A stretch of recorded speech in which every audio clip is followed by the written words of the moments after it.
Hi guys, welcome to my channel. So இன்னைக்கு நம்ம I do like part 5 தான் பார்க்க போறோம். ஸோ பார்ட் 1, 2, 3, 4 பார்க்காதவங்க போய் பார்த்து வந்துருங்க. அண்ட் உங்களுக்கு வந்து டாப்ல கூட ஒரு வீடியோ வரும். ஸோ அந்த வீடியோவை பார்த்தா கூட நீங்கள் எபிசோட் 4 பார்க்கலாம். ஸோ வாங்க நம்ம வீடியோக்குள்ளே போகலாம். போன பார்ட்ல ஹீரோயினா வந்து காரோட சேர்ந்து பறந்துருப்பாங்க.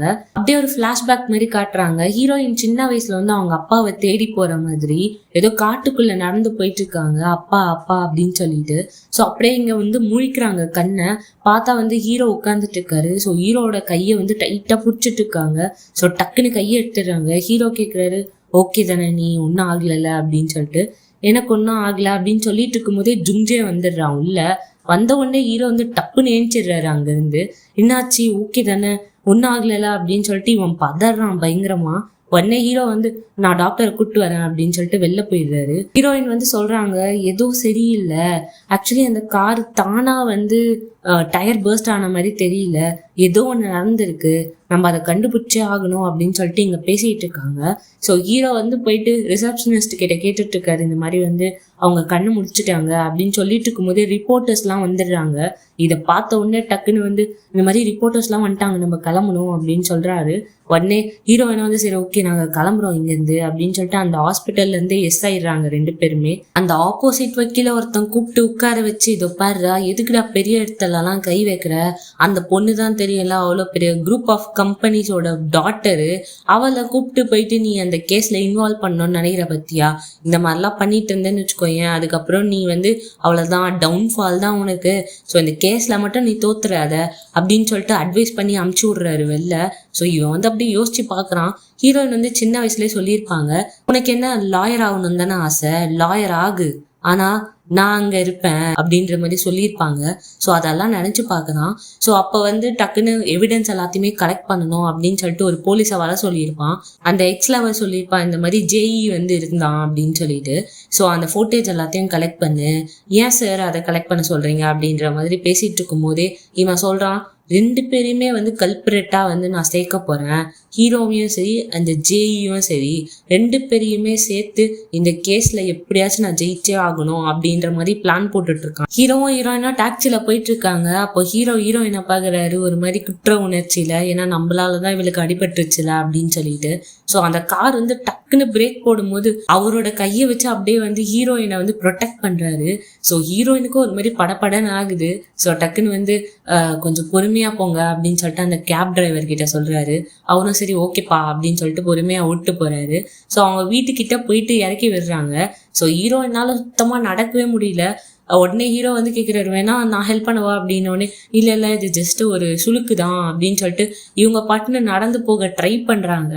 ஹீரோ அதை பார்த்துட்டு டக்குன்னு அப்படியே ஹீரோயினை தூக்கிடுறாரு. ஹீரோயினா, எதுக்கு என்ன தூக்குன, கீழே விடு, ஆல்ரெடி உனக்கு தான் வந்து ஷோல்டர் பெயின் இருக்குல்ல அப்படின்ன உடனே, என்னது ஷோல்டர் பெயின், ஆமா அது உனக்கு எப்படி தெரியும், இல்லை ஜஸ்ட் இது வந்து நார்மலா எல்லாருக்குமே இருக்கிறது தானே அதனால சொன்னேன் அப்படின்னு சொல்லி சமாளிக்கிறாங்க. இந்த பாரு ஒன்றும் பிரச்சனை இல்லை அப்படின்னு சொல்லிட்டு அவர் வீடு வரைக்கும் தூக்கிட்டு போயிடுறாரு. தூக்கிட்டு போய் சேர்ல உட்கார வச்சுட்டு, எப்பா முடியலடா சாமி, நான் செத்துருவோம் போல் இருக்கு அப்படின்னு சொல்லிட்டு சேர்ல உட்காந்துட்டு இருக்கும்போதே ஹீரோயின் வந்து அப்போயே சொன்னதான் என்னை இறக்கி விடுன்னு சொல்லிட்டு, ஏன் அப்படிலாம் பண்ணிட்டு இருக்க அப்படின்னு உடனே, இல்லை அது பாரு நீ எந்த ஒரு வேலையும் பார்க்க தேவையில்ல, இதுக்கப்புறம் நானே பார்த்துக்கிறேன், உன் கை சரியாகிற வரைக்கும், அது வரைக்கும் நீ எதுவுமே பண்ண தேவையில்ல சரியா அப்படின்னு சொல்லிட்டு ஹீரோயினுக்கே ஆர்டர் பண்றாரு. ஹீரோயினா, இது என்னடா புது பிரச்சனை அப்படின்னு சொல்லிட்டு இவங்க பாட்டுன்னு அப்படியே தலைய சாச்சி யோசிச்சுட்டு இருக்காங்க. பாத்ரூம்குள்ள இருந்து ஏதோ சத்தம் வருது. ஹீரோ வந்து கதவு தட்டி எல்லாம் ஓகே தானே அப்படின்னு சொல்லிட்டு கேட்குறாரு. ஹீரோயின் வந்து எல்லாம் ஓகே தான் அப்படின்னு சொல்லிட்டு குளிச்சுட்டு வெளில வராங்க. பட் உள்ள பார்த்தா அந்த ஷவரை கூட அவங்களால யூஸ் பண்ண முடியல போல, அந்த ஒத்த கையை வச்சுக்கிட்டு. ஸோ இது எல்லாத்தையுமே ஹீரோ பாக்குறாரு. ஸோ பார்த்துட்டு இருந்தா உன் ஹேரை வந்து ட்ரை பண்ணும்ல, இங்க உட்காரு அப்படின்னு சொல்லிட்டு ஹீரோயினை பிடிச்சி உட்கார வச்சுட்டு ஆப்போசிட்லயே வந்து டேபிள் ஃபேனை போட்டு விடுறாரு. ஹீரோயின் வந்து எதுக்கு இதெல்லாம் பண்ற, நானே வந்து ஹேர் ட்ரை பண்ணிக்கிறேன். ஹீரோ வந்து ஆப்போசிட்லயே உட்காந்துடுறாரு. ஸோ கேட்குறாரு, ஏன் இன்னைக்கு ஒரு தலை குளிக்காம இருக்கலாம்ல, ஏன்னா காலைல தான் நீ இப்படியா இருந்தாலும் வாஷ் பண்ணியிருப்ப அப்படின்னு சொல்லிட்டு கேட்குறாரு. பட் இருந்தாலும் ஹீரோயின் வந்து இல்லை நான் குளிக்காம இருந்தா வந்து ஸ்மெல் அடிக்கும் ஹேரு அப்படின்னு சொன்ன உடனே அவர் அப்படியே யோசிச்சு பாக்குறாரு. ஏன்னா இந்த ஆப்போசிட் லாயர் வந்து நாத்தம் பிடிச்ச பெஞ்சுனா அப்படின்னு சொல்லிட்டு கூப்பிட்டுருப்பாரு. ஸோ அப்படியே கூப்பிடுறாரு, நாத்தம் பிடிச்ச பெஞ்சுனா அப்படின்ன உடனே ஹீரோயின் வந்து, ஏய் என்ன அப்படி கூப்பிடுற அப்படின்ன உடனே, இல்லை உன்னோட நிக் நேமா இது, ஏன்னா நான் அந்த லாயர் கூப்பிட்டு கேட்டேன், அப்பெல்லாம் ஒன்றும் இல்லை, ஆக்சுவலி வந்து சின்ன வயசுல நான் அப்பெல்லாம் கூப்பிடுவாங்க, பட் என்னால் எதுவும் தடுக்க முடியல அந்த டைமு. மேபி அதனால தான் என்னமோ நான் வந்து அப்படி நினைக்கலாம், என் ஹேர் வந்து ஸ்மெல்லாக இருக்குது அப்படின்னு சொல்லிட்டு. அப்படின்ன உடனே ஹீரோ வந்து ஏச்சி அப்பெல்லாம் கிடையவே கிடையாது, நீ அந்த மாதிரி தான் நினைக்கிறாரு, அவன் தான் சரியான நாத்தம் பிடிச்ச பைத்தியக்காரன் அப்படின்னு சொல்லிட்டு இருக்கும்போது ஹீரோயினா வந்து சிரிக்க ஆரம்பிச்சிடுறாங்க இதை கேட்டு. ஆனால் ஹீரோவுக்கு ஒரு மாதிரி வந்து ஃபீல் ஆகுது. அப்படியே அந்த சன்லைட் பட ஹீரோயின் வந்து அவங்களோட தலையை வந்து காய வைக்க ஹீரோ இதை பார்க்கும்போது அப்படியே லப்பு டப்பு நெஞ்சுக்குள்ளே அடிச்சுக்கிட்டே இருக்குது. டக்குன்னு வந்து எனக்கு ரொம்ப பசிக்குது அப்படின்னு சொல்லிட்டு அங்கேருந்து ஏஞ்சி ஓடிடுறாரு. ஓடி போய் தனியாக அப்படியே யோசிச்சு பார்க்குறாரு, என்ன ஆச்சு நம்மளுக்கு அப்படின்னு சொல்லிட்டு. ஹீரோ வந்து வாயில சாப்பாடை போட்டு அமுக்கிட்டு இருக்காரு, ஹீரோயின் வந்து ஒர்க் பண்ணிட்டு இருக்காங்க. உடனே ஹீரோயினை பார்த்து, ஏன் நீ பேசவே மாட்டுற, பேச அப்படின்னு கேட்குறாரு. ஸோ ஹீரோயின் வந்து அப்பெல்லாம் இல்லை, கொஞ்சம் வேலை இருக்கு, ஒரு நிமிஷம் அப்படின்னு சொன்ன உடனே, பாரு எப்படி நீ வந்து பொலைட்டாவும் பேசுற, அதே மாதிரி ரூடாவும் இருக்கு அப்படின்னு சொன்ன உடனே, அப்படியா அப்பெல்லாம் ஒன்றும் இல்லையே அப்படின்னு சொல்லிட்டு ஹீரோயின் ஒரு மாதிரி பதறாங்க. ஒருவேளை உனக்கு என்ன பிடிச்சிருக்கு போல அப்படின்னு சொன்ன உடனே ஹீரோயினுக்கு அடுத்த வார்த்தையே வரல. இதோ பாரு, இந்த மில்க் பிராண்ட்ல நான் நடிச்சிருக்கேன், அந்த மில்க்கு வாங்கி வச்சிருக்கேன், அப்புறம் பீனட் பட்டர் வாங்கி வச்சிருக்கேன், அப்புறம் பிரெட்டும் இருக்கு அப்படின்னு சொன்ன உடனே, ஓ அப்படியா, என்னது அப்படின்னு சொல்லிட்டு அப்படியே அந்த பீனட் பட்டர் எடுத்து பாக்குறாங்க. ஆமா உங்க ஃபேஸ் தான் இருக்கு, ஒருவேளை கோஇன்சிடென்ஸா இருக்கும் அப்படின்னு சொன்னா உடனே, ஏன் தெரியுமா நீ இதை வாங்கி வச்சிருக்கேன், ஏன்னா இதுதான் பெஸ்ட் செல்லிங், ஏன் மூஞ்சி இருக்குல்ல, கண்டிப்பா அது பெஸ்ட் செல்லிங்கா தானே இருக்கணும் அப்படின்னு சொல்லிட்டு ஹீரோ பேசிட்டு இருக்க. ஹீரோயின் வந்து அப்படியா அப்படின்னு சொல்லிட்டு பார்த்துட்டு இருக்காங்க. நான் அந்த மில்க் பிராண்ட்ல நடிச்சிருக்கேன், ஆனா எனக்கு மில்க் ஐட்டம்ஸ் பிடிக்காது தெரியுமா அப்படின்னு சொல்லிட்டு இருக்கும் போது ஹீரோயினா, அப்படியா எனக்கு சுத்தமா தெரியாதுங்க அப்படின்னு சொல்றாங்க. ஆனா ஹீரோயினுக்கு நல்லாவே தெரியும் அவருக்கு வந்து மில்க் ஐட்டம்ஸ் ப்ராடக்ட்ஸ் எதுவுமே பிடிக்காது அப்படின்னு சொல்லிட்டு. ஸோ உடனே ஹீரோ வந்து அந்த பீனட் பட்டரை எடுத்து பிரெட்ல தடவி சாப்பிடும்போது, பா எவ்வளோ டெரிபிளா இருக்கு தெரியுமா, என் மூஞ்சி இருக்கிறதுல என்னமோ டெரிபிளா இருக்கு அப்படின்னு சொல்லிட்டு இருக்கும்போதே, ஏன் அவங்கள பத்தியே நீங்க இப்படி தப்பா பேசிக்கிறீங்க, இது பாருங்க உங்களுக்கு வந்து ஃபேன்ஸ் எத்தனை பேர் இருக்காங்க தெரியுமா, உங்களை லவ் பண்றாங்க, அவ்வளோ இதுவா இருக்காங்க, ஆனா நீங்க ஏன் இப்படி பேசுறீங்க அப்படின்னு சொன்ன உடனே ஹீரோ வந்து, இல்லை எனக்கு வந்து அஸ் அ கோல்டன் பாய்ஸாக வந்து எல்லாருக்குமே பிடிக்கும், எனக்கு நிறைய ஃபேன்ஸ் இருக்காங்க, ஆனால் த ரியல் மீ என்ன யாருக்குமே பிடிக்காது, என் வாழ்க்கை ஃபுல்லாகவே அப்படிதான் இருந்திருக்கேன். ஆக்சுவலி என் ஃப்ரெண்டு ஒருத்தன் மட்டும்தான் இருந்தான், அவனும் செத்துட்டான், இப்போ எனக்குன்னு சொல்லிக்கிறதுக்கு யாருமே இப்போ கிடையாது, அண்ட் ப்ளஸ் உனக்கும் என்ன வந்து பர்சனலாக தெரியாது, ஸோ ஜஸ்ட் நம்ம வந்து கிளையண்ட் அண்ட் லாயர் அப்படி தானே இருக்கும், ஸோ அது வரைக்கும் எந்த பிரச்சனையும் கிடையாது அப்படின்னு சொல்லிட்டு இருக்காரு. ஸோ ஹீரோயின்கே ஒரு மாதிரி ஆகுது இவர் சொல்லும் போது. ஏன்னா வந்து ஆஸ் அ ஐடலாக சின்ன வயசுலேருந்தே இருந்திருப்பாரு, பட் யாருமே அவளுக்கு அவ்வளோ க்ளோஸாவோ அவ்வளோ லவ் கொடுத்து யாருமே இல்லைல்ல, அதனால அவர் எல்லாத்தையுமே வந்து சொல்லும் போது ஹீரோயினுக்கே ஒரு மாதிரி கஷ்டமா இருக்கு இதை கேட்கும் போது. இங்க ஜுங்ஜேவை காட்டுறாங்க, அந்த கார் மெக்கானிக் கிட்ட தான் பேசிட்டு இருக்கான். ஸோ எப்படி ஆச்சு அப்படின்னு கேட்ட உடனே அந்த மெக்கானிக்கோ சொல்றாரு, இந்த மாதிரி இந்த கார்ல வந்து பிரேக்கோ இல்ல சென்சாரோ எதுவுமே வந்து அடி வாங்கின மாதிரி தெரில, ஆனா என்ன இருக்குன்னா இங்க யாரோ வந்து ஒரு கம்பியை வச்சு குத்தி இருக்காங்க டயர்ல, அதனாலதான் இது பர்ஸ்ட் ஆயிருக்கு அப்படின்னு சொன்ன உடனே இவனும் சரி பார்த்துட்டு ஹீரோயின் கிட்ட நெக்ஸ்ட் டே மார்னிங் வந்து சொல்லிட்டு இருக்கான், இந்த மாதிரி கார் வந்து தானா எதுவும் ஆகல, யாரோ வந்து வேணும்னே குத்தி இருக்காங்க. ஹீரோயினும் வந்து எனக்கு தெரியும் யாரோ ஏதோ பண்ணியிருக்காங்க அதனாலதான் ஆயிருக்கு அப்படின்னு சொல்லிட்டு. ஹீரோ நல்லா தூங்கி எழுந்துச்சு வெளில வரான், பார்த்தா ஜுங்ஜே உட்காந்துட்டு இருக்குத பார்த்துட்டு, காலங்காத்தால இவன் என்ன பண்றான் இங்க அப்படின்னு சொல்லிட்டு வெளில போலான்னு பார்க்கும்போது பக்கத்துல ஹீரோயின் உட்கார்ந்து இருக்கிறத பார்த்து அடியாத்தி அப்படின்னு சொல்லிட்டு பேக் எடுத்துறான் 2 ஸ்டெப்பு. ஸோ இவங்க 2 பேரும் என்னதான் பேசிக்கிறாங்க, இவங்க 2 பேருக்கும் என்னதான் வந்து ரிலேஷன்ஷிப்னே தெரியலையே அப்படின்னு சொல்லிட்டு உள்ள போலான்னு பார்த்தாலும் அவரால் கியூரியாசிட்டியை வந்து நிறுத்த முடியல. ஸோ உடனே ஓரமா போயிட்டு ஒட்டு கேட்டுட்டு இருக்காரு. ஸோ ஜுங்ஜே வந்து பேசிட்டு இருக்கான், இந்த மாதிரி ஒருவேளை இந்த காரை வந்து டேமேஜ் பண்ணது ஹீரோவா இருக்குமோ அப்படின்னு சொல்லிட்டு. ஹீரோயின் வந்து, ஓ அப்படியா எப்படி சொல்ற அப்படின்னு சொல்லிட்டு கேக்குறாங்க. யோசிச்சு பாரு, ஆல்ரெடி இவன் மேல ஒரு கொலைப்பழி இருக்கு, ஸோ இவனை யாரோ கொலை பண்ண ட்ரை பண்ணாங்க, அவன் இன்னசென்ட் தான் அப்படின்னு ப்ரூவ் பண்றதுக்காக கூட இப்படி பண்ணிருக்கலாம்ல அப்படின்னு பேசிட்டு இருக்கும் போது ஹீரோயின் வந்து, வா வேற லெவல் இமேஜினேஷன், நீ வந்து ஒரு கிரைம் நாவல் ஸ்டோரியே எழுதலாம் தெரியுமா அப்படின்னு பேசிட்டு இருக்கும் போது ஹீரோ அங்கிருந்து பார்த்துட்டு ஏன்டா டே என்ன பத்தியோடா தப்பா பேசுற அப்படின்னு சொல்லிட்டு அடிக்கலாம் அப்படின்னு சொல்லிட்டு அப்படியே வெளில வராரு. பார்த்தா ஹீரோயின் வந்து இதோ பாரு, நான் என் கிளைண்ட்டை கண்டிப்பா கடைசி வரைக்கும் நம்ப போறேன். உன் கதை தெரியும்ல, நீயே 2 வாட்டி பிட் பாக்கெட் அடிச்சுட்டு என்கிட்ட வந்த கேஸுக்காக நான் தான் உனக்கு வாதாடி ஜெயிச்சு கொடுத்தேன். அதுக்கப்புறம் 3வது வாட்டியும் பிட் பாக்கெட் அடிச்சுட்டு தான் வந்தேன். அப்ப நான் உன் கேஸை எடுக்க மாட்டேன்னு சொன்னேன். ஆனா நீ தான் கெஞ்சின இதுக்கப்புறம் இந்த மாதிரி பண்ணவே மாட்டேன் அப்படின்னு சொல்லிட்டு. நான் அப்போ உன்னை நம்பாம இருந்திருந்தேன்னா இப்படி இருந்திருக்க மாட்டோம்ல அப்படின்னு சொன்ன உடனே எதுக்கு இப்போ அந்த பழைய கதையெல்லாம் பேசிட்டு இருக்க அப்படின்னு சொல்லிட்டு இவன் பேசிட்டு இருக்கான். ஏன்னா அவன் வந்து கொஞ்சம் ரூடு தான், சில விஷயத்துல வந்து மதிக்க மாட்டான் தான். பட் இருந்தாலும் கொலை பண்ற அளவுக்குலாம் அவன் போயிருக்க மாட்டான் கண்டிப்பா. பிளஸ் என்னோட கிளைண்ட்டை நான் கடைசி வரைக்கும் நம்புவேன் அப்படின்னு பேசுறதை கேட்ட உடனே ஹீரோக்கு ஒரு மாதிரி ஆயிடுது, கண்ணெல்லாம் கிளங்கிடுறாரு. ஏன்னா யாருமே லைஃப்ல அவரை வந்து நம்பியிருக்க மாட்டாங்க. ஆனா ஒரு ரியல் பர்சனா வந்து ஹீரோயின் மட்டும் தான் நம்புறாங்க அப்படின்றது வந்து அவருக்கு ரொம்பவே சந்தோஷமா இருக்கு. ஹீரோயின் மேல மதிப்பு இன்னுமே அதிகமாகுது ஹீரோக்கு. ஹீரோ வந்து ஹீரோனோட கட்டை அவுத்து விடுறான். நல்ல வேலை உன் கை சரியாயிடுச்சு, இல்ல அப்படின்னா வந்து உனக்கு நான் எல்லா விஷயத்தையுமே ஸ்பூன் ஃபீட் பண்ணி இருக்கணும், all the best to me அப்படின்னு சொல்லிட்டு அவனுக்கு சொல்லிக்கிறான். உடனே வந்து ஜுங்ஜே வந்து கூப்பிடுறான் ஹீரோயினும் வந்து கிளம்பி போறாங்க. ஸோ ஹீரோவும் பின்னாடி ஓடி வரேன், நானும் வரேன், யார் உன் காரை டேமேஜ் பண்ணாங்க அப்படின்றத நானும் பார்க்கணும் அப்படின்னு சொன்ன உடனே இல்லை நீங்கள் வீட்டில் இருங்க அப்படின்னு சொன்னா ஜுங்ஜே வந்து பார்க்கட்டுமே யார் தான் வந்து டேமேஜ் பண்ணாங்க அப்படின்னு சொன்ன உடனே 3 பேருமே போறாங்க. பார்த்தா அந்த 2 பொண்ணுங்க ஹீரோ வீட்டுல கூட போயிருப்பாங்களே அந்த பொண்ணுங்க தான் வந்து டேமேஜ் பண்ணிருக்குதுங்க போல. ஸோ போலீஸ் உட்கார வச்சு பேசிட்டு இருக்காங்க.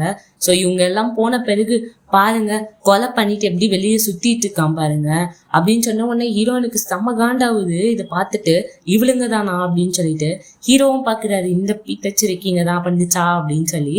இதை பாரு நீங்க பண்ணது எவ்வளவு பெரிய தப்பு தெரியுமா அப்படின்னு பேசிட்டு இருக்கும் போதே ஆமா நீ என்ன மிரட்டலையா வந்து அது தப்பு கிடையாதா அப்படின்ன உடனே ஜுங்ஜே வந்து சமகாண்டாயிடுறான். என்ன நீங்க 2 பேரும் பேசிட்டு இருக்கீங்க, உங்க 2 பேர்னால இவங்க 2 பேர் செத்துருப்பாங்க, நீங்க என்னடானா கூலா சொல்லிட்டு இருக்கீங்க அப்படின்னு சொல்லிட்டு இவன் கத்த பண்ண ஹீரோயின் வந்து பாருங்க அதெல்லாம் தேவையில்ல, இப்போ உங்க 2 பேர் மேலேயும் நான் கேஸ் போட போறேன், இல்ல வேணாம் அவங்க 2 பேரையும் போக விட்டுருங்க அப்படின்னு சொல்றாரு.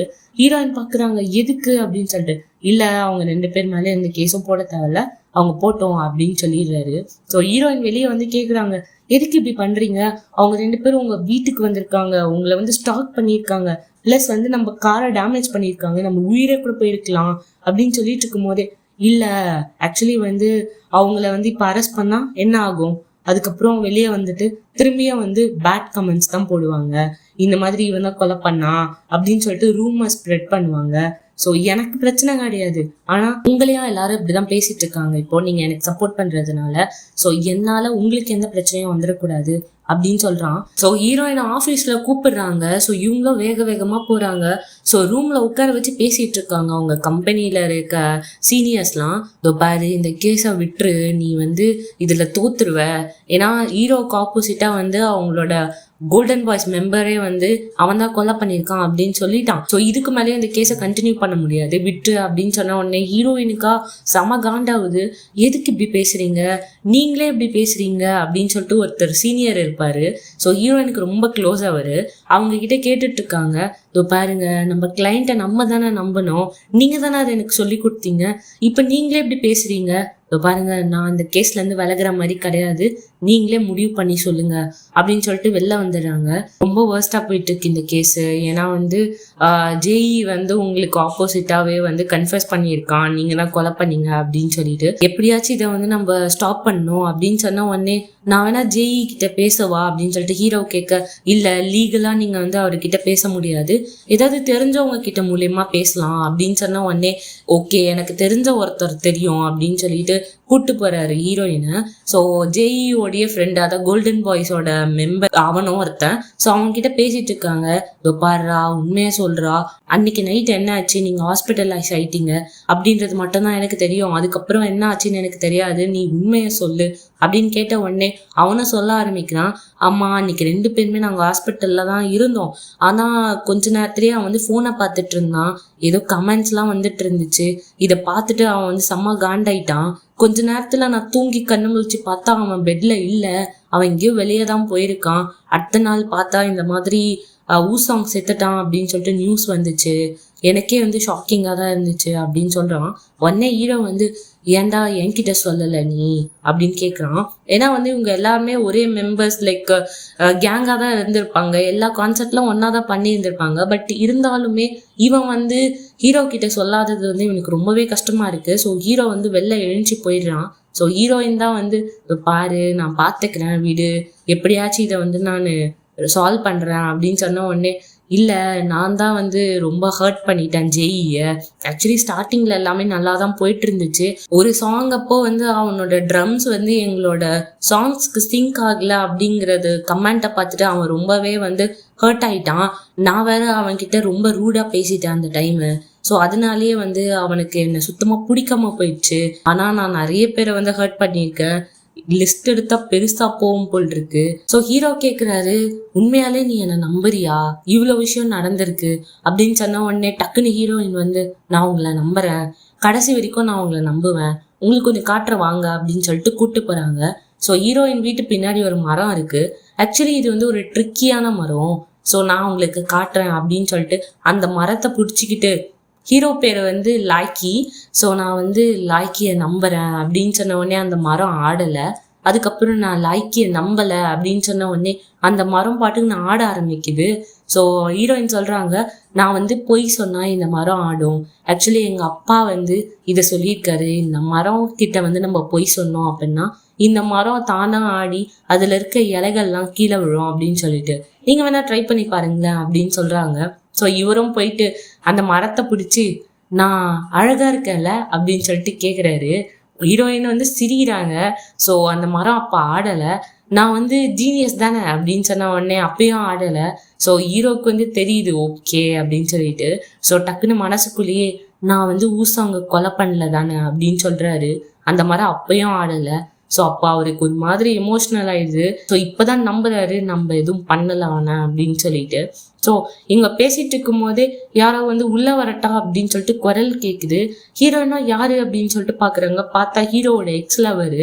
ஸோ அந்த பொண்ணு ஊரு முட்டு எல்லாமே தேடி இருக்கும் ஹீரோவை எங்க காணோம் அப்படின்னு சொல்லிட்டு பாக்குறா. ஹீரோயினையும் ஹீரோவையும் இவங்க 2 பேரும் இந்த வீட்டுல தான் இருக்காங்களா அப்படின்னு சொல்லிட்டு, ஒரு லாயரா இருந்துட்டு இந்த மாதிரி கேவலமான வேலை பார்த்து வச்சிருக்க அப்படின்னு சொல்லிட்டு அவ திட்ட ஆரம்பிக்கிறா. உடனே வா போலாம் அப்படின்னு சொல்லிட்டு ஹீரோ கையை பிடிச்சி இழுக்க, ஹீரோ வந்து கையை தட்டி விட்டுட்டு ஹீரோயின் கையை பிடிச்சிடுறாரு. நான் இங்கதான் இருக்கணும், நீ கிளம்பு அப்படின்னு சொன்ன உடனே ஹீரோயினுக்கா ஷாக் ஆயிடுது. அந்த பொண்ணா பயங்கர இதுல பார்த்துட்டு இருக்கா கொலவெறியில. ஸோ இப்படியே எபிசோட் 5 முடியுது. ஸோ நெக்ஸ்ட் எபிசோட் நாளைக்கு அப்லோட் பண்ணுறேன். கண்டிப்பாக மறக்காமல் சப்ஸ்கிரைப் பண்ணிடுங்க, உங்கள் ஃப்ரெண்ட்ஸ் அண்ட் ஃபேமிலிஸ்க்கு ஷேர் பண்ணுங்கள். அண்ட் இந்த ஸ்டோரி எப்படி இருக்குது, வேறு ஏதாவது ஸ்டோரிஸும் வந்து உங்களுக்கு போடணும் அப்படின்னா கண்டிப்பாக கமெண்ட் பண்ணுங்கள். So bye guys.